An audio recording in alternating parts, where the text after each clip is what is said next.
गाँव में शामिल जमीनें हैं, आप उनको मुक्ति कराइए, सरकार में आप बैठे। गजब वाले बात करने से कैसे होगा? बात जयराम महतो करेगा तो सजेगा राहुल जी। आप सरकार में, आप सरकार चला रहे हैं, आपको बात नहीं करना है, काम करना है, आप काम कीजिए। बिरसा मुंडा को माल्यार्पण नहीं हुआ, माल्यार्पण नहीं हुआ। राहुल जी आज पूरे धनबाद में गुजरे महापुरुषों के बगल से, लेकिन माल्यार्पण किसी पे भी माल्यार्पण नहीं किया। देखिए राजा लोग हैं भले, राहुल गांधी एक पढ़े लिखे लोग व्यक्ति है, ये नो डाउट, लेकिन है तो राज परिवार से। तो राज परिवार के लोग उन महापुरुषों को कैसे स्मरण करेंगे जो लोग गरीबी में, तंगहाली में जिए हैं, अपने राज्य की उन्नति की ओर ले जाने का काम देते। बिरसा मुंडा के प्रतिमा के पास उसका संबोधन भी हो। बिल्कुल, बिरसा मुंडा जी की प्रतिमा के साथ उनका संबोधन हुआ। विनोद बाबू की प्रतिमा से गुजरे। आपको बताएं, जब हम कोल्हान गए थे फर्स्ट टाइम, तो फोटो हो को माल्यार्पण करने के लिए हम 70 किलोमीटर दूर गए थे।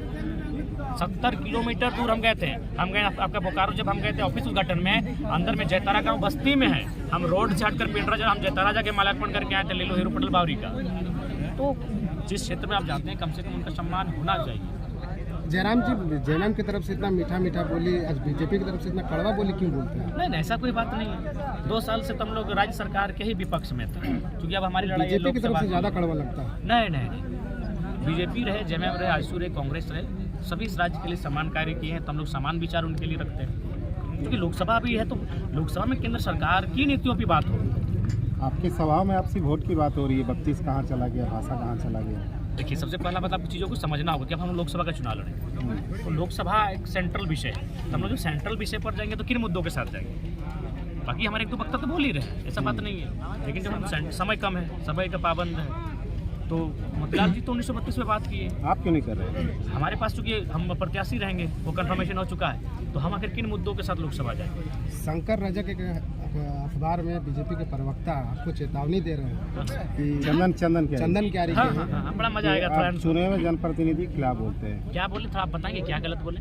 अभद्र भाषा का क्या वो भाषा, व्हाट इज दैट लैंग्वेज, वो भाषा क्या? आपके कई कार्यकर्ताओं का अभद्र भाषा। नहीं, आप जरा मतों की बात कीजिए, वो मेरे को प्रेस कॉन्फ्रेंस की है, वो भाषा क्या है? अगर आप जानते हैं तो बताएंगे जरा। शुरुआत के नहीं, आप बताएं, देखिए ठीक है, आप अनुमान बताइए, आप भी मेरा वीडियो देखिए, कौन सा शब्द उनको ऐसा लगा जो असंवैधानिक या आपत्तिजनक, बताइए, हम चर्चा करें। क्या आपसे डर होने लगा क्या? डर स्वाभाविक है, डर जब सेंट्रल पार्टी को डर है तो डर स्वाभाविक है। बाकी बताइए, मैं उनसे बैठूंगा, आप एक बगल में उनको रखिए एक तरफ, कह रहे मुंह के बल गिर जाएंगे, मुंह के बल गिर जाएंगे, इसलिए मुंह के बल गिर जाएंगे कि भाई देखो क्या बोलेंगे, कौन? अच्छा बताइए, भारतीय संविधान का कोई डिक्शनरी है क्या? भारतीय संविधान में कोई डिक्शनरी है कि ये शब्द संवैधानिक है या असंवैधानिक है?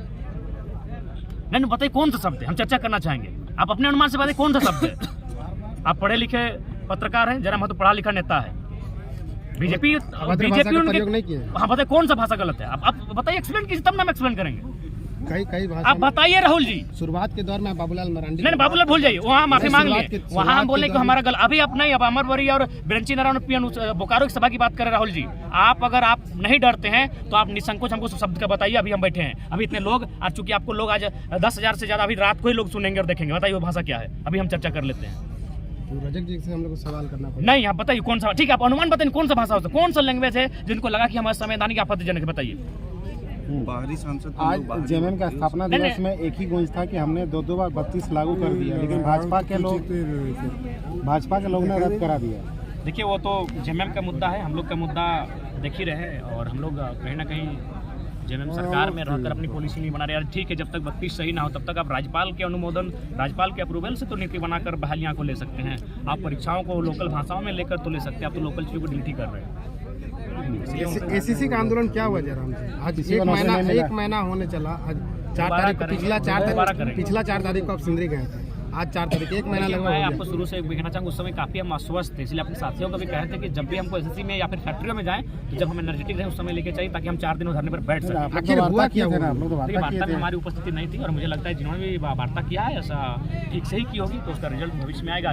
सवाल करेंगे, देखिए आप उनसे सवाल करें तो बेहतर होगा। आप भी पहुंचे थे? आपने? नहीं, हम पहुंचे, समर्थन देखे थे, हम आ चुके। नहीं, आप कहे थे कि हम जब तक उठेंगे वो 20 मजदूरों को नौकरी मिलेगा। तो ये हमने नहीं कहा था, हमने ये कहा था कि हम लोग आपके साथ खड़े हैं, और हमने शुरू से कहा है कि युद्ध विराम युद्ध ये चलता रहेगा, क्योंकि एक सिस्टम हावी है, एक चेन हावी है, तो हम लोग फिर युद्ध की तैयारी करेंगे। वार्ता के जो स्टेटमेंट, जो पेपर आया तो उसमें कुछ स्टेटमेंट नहीं दिया, आपने पूछा नहीं। अभी तो पूछ रहे हैं कि वार्ता तो क्या बोले तो फिर युद्ध करेंगे। है। तो 20 मजदूरों के लिए फिर से हाँ बैठे फिर से बैठेंगे। अगर नहीं चुनाव के बाद की पहले चुनाव से बाद ही, अब चूंकि बचा सेंटर लगने वाला है तो अभी समझते हैं चीज़ों को। गिरिडीह के गांव-गांव में घूम रहे हैं जयराम जी। क्या है, मना है क्या? रिजवान जी बोले है मेरा गाँव, रिजवान जी नहीं सब रहते हैं, मोती जी भी रहते हैं, फरजान जी भी रहते हैं, अब दीपक जी रहते हैं। काफी गाँव करण जी तो आपके साथ अभी नहीं घूम रहे। घूमेंगे, क्या भी घूमेंगे, उनके पास अभी समय नहीं बचता है, नहीं घूमते। अरे भाई, गिरिडीह मेरा है, मेरे बाप दादा का गिरिडीह है, घूमना मना है क्या? जब रविंद्र पांडे दरभंगिया वाला आदमी, औरंगाबाद वाला आदमी घुस सकता है, घूम सकता है, तो यार हम तो गिरिडीह का बेटा है।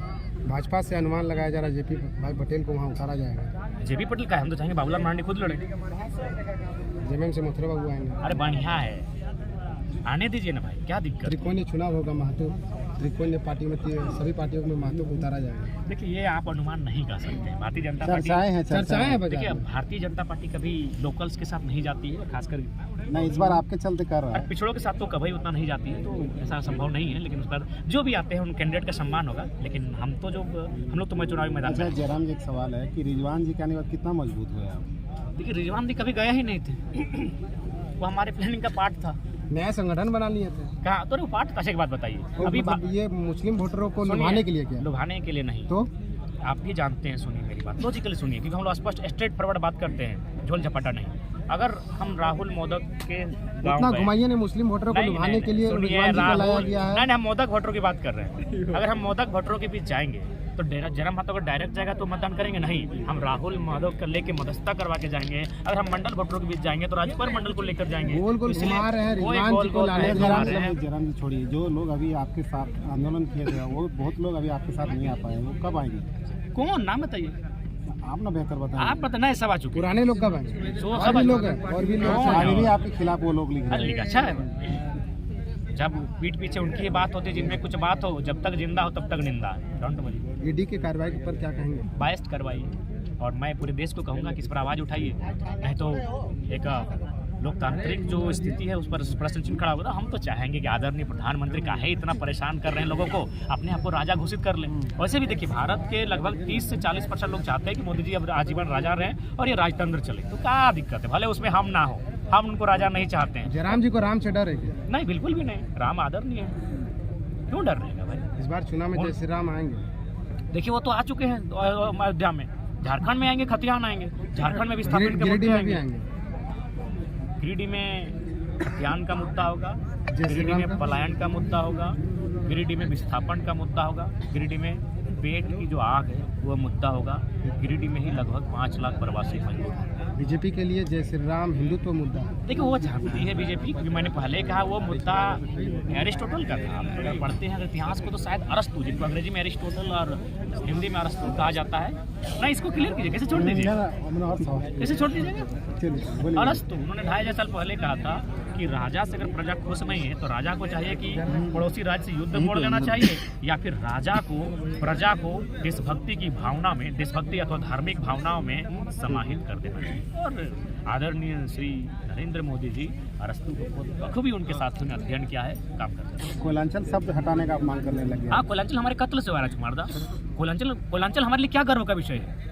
चलिए गांव गांव घूमते हैं, चाहे महतो रहे, मंडल रहे, मियाँ रहे, घटवार रहे, रजवार रहे, बावरी रहे, कोई भी रहे, जो भी हरिजन रहे, कोई भी रहे, जो कोयलांचल में जिसका कोयला के ऊपर जमीन है उनकी कत्ल से बना है। आज उन 50 साल से वो अभी भी हाई कोर्ट का दरवाजा ठकठका रहा है। तो कोयलांचल हमारे लिए गर्व का नहीं, हमारे लिए माने कहीं ना कहीं शर्म का ही विषय है कि कोयला की काली कमाई से आरा बलिया छपरा के लोग बाहुबली बन गए, धनबली बन गए, और हमारे लोग बीमारी से ग्रस्त होकर धूल खाकर 55 साल में मर रहे हैं।